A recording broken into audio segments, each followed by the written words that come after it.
Hello to everyone and welcome to Classes by Vijeta. And our next topic is revitalizing brand. Revitalizing brand is a subtopic in managing brands over the time. अगर आपने उस video को नहीं देखा है तो पहले उस वीडियो को देख लें। उसके बाद आप revitalizing brands में आइए because revitalizing brand is a step in reinforcing the brand.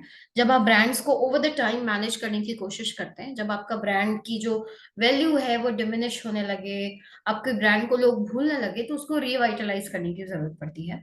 उसके लिए आप मतलब मैनेजिंग ब्रांड्स ओवर टाइम में इधर you can reinforce your brand और you can revitalise your brand.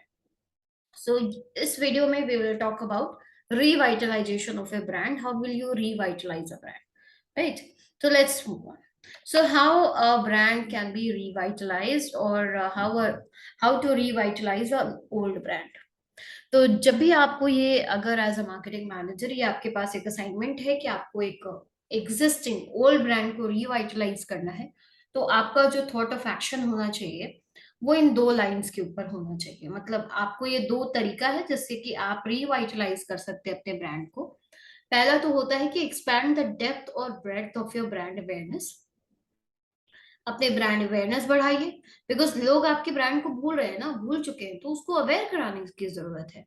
तो expand the depth and breadth of brand awareness, और both by improving consumer recall and recognition of the brand during purchase और consumption settings. तो अपनी brand awareness को length and breadth में उसको बढ़ाने की जरूरत है। कंज्यूमर आपके ब्रांड को रिकॉल करे, रिकॉग्नाइज करे in all different, like in every situation. आपके ब्रांड की पहचान होनी चाहिए। मतलब बहुत सारा एडवर्टीजमेंट, बहुत सारा बार बार बार आपका ऐड दिखे, तभी ये चीज हो पाता है। दूसरी चीज है improve the strength, favourability and uniqueness of your brand association. मतलब आपके ब्रांड इमेज के ऊपर काम करिए। इंप्रूव द स्ट्रेंथ, पॉजिटिव बनाइए, फेवरेबल बनाइए और यूनिक बनाइए अपने ब्रांड को जितना ज्यादा पॉसिबल हो सके। तभी आपका ब्रांड जो होगा ना वो रिवाइटलाइज हो जाएगा। एक ओल्ड ब्रांड को भी एक मतलब मार्केट से भूल गए हैं लोग, उसको भी बहुत सारे ब्रांड्स है, बहुत सारे कंपनीज हैं जो उसके ऊपर काफी खर्च करके, काफी काम करके उसको रिवाइटलाइज कर देती है। जैसे एक रीसेंट रीसेंट नहीं, मतलब 4-5 साल पुराने का एग्जाम्पल अगर आप देखें तो सिंथॉल, जो कि गोदरेज का एक ब्रांड है, सिंथॉल सोप, सिंथॉल सिंथॉल पाउडर, वो विनोद खन्ना के टाइम से उसका जो एड था वो चेंज नहीं हुआ था और वो चल रहा था, लेकिन वो उसको धीरे धीरे वो आउट ऑफ मार्केट होने वाली कंडीशन में आ गया। बहुत कम ही लोग सिंथॉल के बारे में जानते थे, बीच में ऐसा टाइम आया। फिर उसके बाद गोदरेज ने इस पूरे ब्रांड को मोर देन 1000 करोड़ का इन्वेस्टमेंट करके उसको रिवाइटलाइज किया, and alive is awesome was the brand line, punch line. और उसके साथ विराट कोहली, जो कि उस समय एकदम शाइनिंग स्टार की तरह निकल के आ रहे थे, उनको यूज किया गया यंग लोगों के बीच में अपनी इमेज बनाने के लिए। और जो प्रोडक्ट था उसका डिजाइन में भी चेंजेस लाए गए, उसके डिफरेंट वेरिएंट्स लाए गए। तो आपके प्रोडक्ट का जो लेंथ एंड ब्रेथ और डेप्थ और ब्रेथ ऑफ ब्रांड अवेयरनेस जिसको कहते हैं, बहुत सारा एडवर्टीजमेंट में एक्सपेंड किया उन्होंने, बहुत सारा एक्सपेंशन किया, बहुत सारा एक्सपेंडिचर हुआ उसमें। तो ब्रांड अवेयरनेस के ऊपर काम करिए और बहुत ही स्ट्रॉन्ग इमेज बिल्ड कराने के ऊपर कोशिश करिए। तो ये कैसे करेंगे, how will you improve the brand awareness? तो while you are expanding your brand awareness, identify additional और न्यू यूसेज अपॉर्चुनिटी। क्या हो सकता है न्यू यूसेज अपॉर्चुनिटीज को आप आइडेंटिफाई करिए और उसी के हिसाब से अपना कम्युनिकेशन दीजिए। कम्युनिकेशन जैसे सिंथॉल को विनोद खन्ना के टाइम में, मतलब 1980s के टाइम में, 80, 81, 85 के करीब, Vinod Khanna was 80s to 90s बहुत ज्यादा पॉपुलर हीरो थे। और उस समय यंग और एनर्जेटिक की तरह विनोद खन्ना को देखा जाता था, तो उसके साथ सिंथॉल ने अपना एसोसिएशन बनाया था।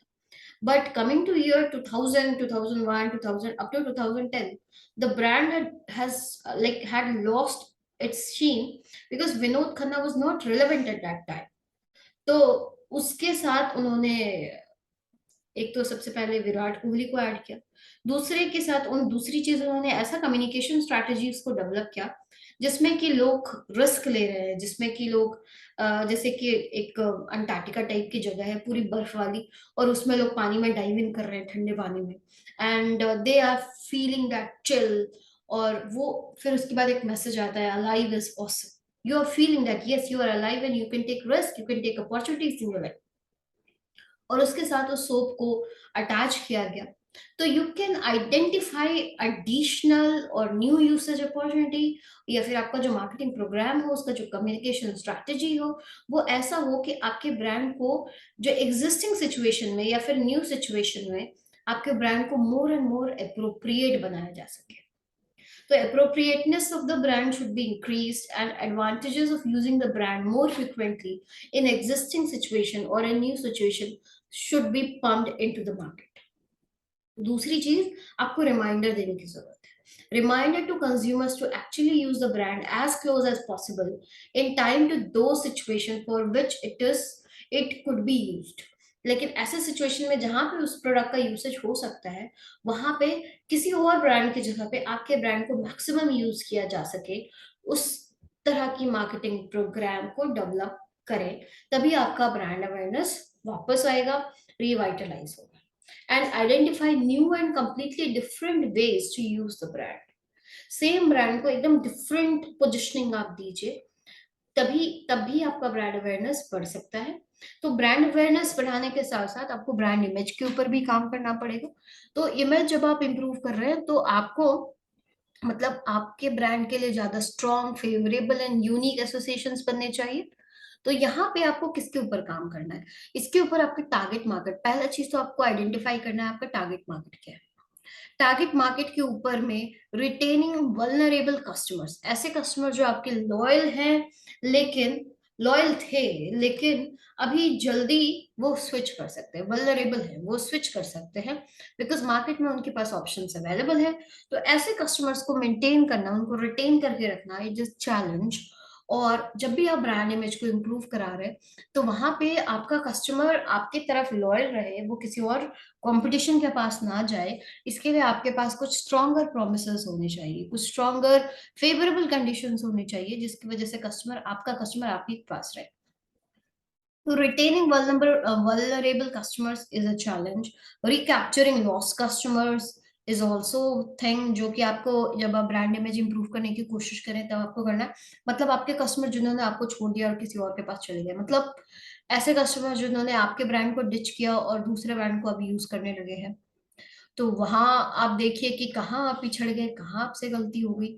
आइडेंटिफाइंग नेग्लेक्टेड सेगमेंट्स, ऐसे लोग कुछ ऐसे भी पूरा, जैसे कहते हैं you can not boil the ocean, तो आपने टारगेट मार्केट जो चूज किया, कहीं किसी को छोड़ तो नहीं दिया, किसी को नेग्लेक्ट तो नहीं कर दिया, छोटा ही सही, लेकिन वो सेगमेंट भी हो सकता था कि आपके ब्रांड के लिए अभी अवेलेबल हो सकता है. तो आपको नेग्लेक्टेड सेगमेंट्स को भी सर्च करना है. एंड अट्रैक्ट न्यू कस्टमर्स, ये हो गया आपका टारगेट मार्केट वाला आइडेंटिफिकेशन का काम. दूसरा काम है कि you need to reposition your brand. Reposition the brand sometimes requires us to establish more compelling point of difference, और पॉइंट ऑफ डिफरेंस तो क्रिएट आपको करना ही करना है, लेकिन जब आप पॉइंट ऑफ पैरिटी भी अगर इंपोज कर रहे हैं, point of parity, point of similarity भी अगर अपने कस्टमर्स को बता रहे हैं, तो वहां पे जो इमेज डायमेंशन ऐसा होना चाहिए कि इट शुड हैव अ की डिफरेंशिएशन. लेकिन जैसे कि हाँ, साबुन तो सभी है, सफाई सभी से हो रही, लेकिन आप ही टाइड है तभी वाइट है, वो कहते हैं ना. तो वो पॉइंट ऑफ पैरिटी ही है. रिन भी कहता है सफाई कर रहा है, टाइड भी कहता है सफाई कर रहा है, लेकिन वो टाइड क्या करता है, व्हाइट हो तो टाइड हो. पॉइंट ऑफ पैरिटी, एकदम आप पॉइंट ऑफ पैरिटी को एकदम स्टैब्लिश करिए. एंड आपकी पॉइंट ऑफ डिफरेंशियल्स भी काफी अच्छे से, काफी कंपेलिंग होनी चाहिए, तभी आप रिपोजिशन कर पाएंगे. And you change your brand elements, कुछ ब्रांड एलिमेंट्स में चेंज लाइए, लोगों में चेंज लाइए, कलर्स में चेंज लाइए, आप अपने पंच लाइन में चेंज लाइए. How you position your self depending on your brand elements, उसके हिसाब से भी आप अपने आप को चेंज कर सकते हैं. कुछ जैसे आप बहुत बार देखते होंगे कंपनीज अपने ब्रांड लोगोस को चेंज करती है, कभी पंच लाइन चेंज कर देती है, कभी उनका जो मार्केट में जो उनका पॉपुलर जिंगल काफी साल से चल रहा होता है उसको चेंज कर देती है. तो ब्रांड एलिमेंट्स में चेंजेस लाइए, उसके कारण भी आप अपने ब्रांड इमेज को बदल सकते हैं. So this is all about revitalizing brand. Hope you liked it. And if you want to ask anything, you can write to me at vijata.alucia@gmail.com or comment in the comment section. Thank you very much.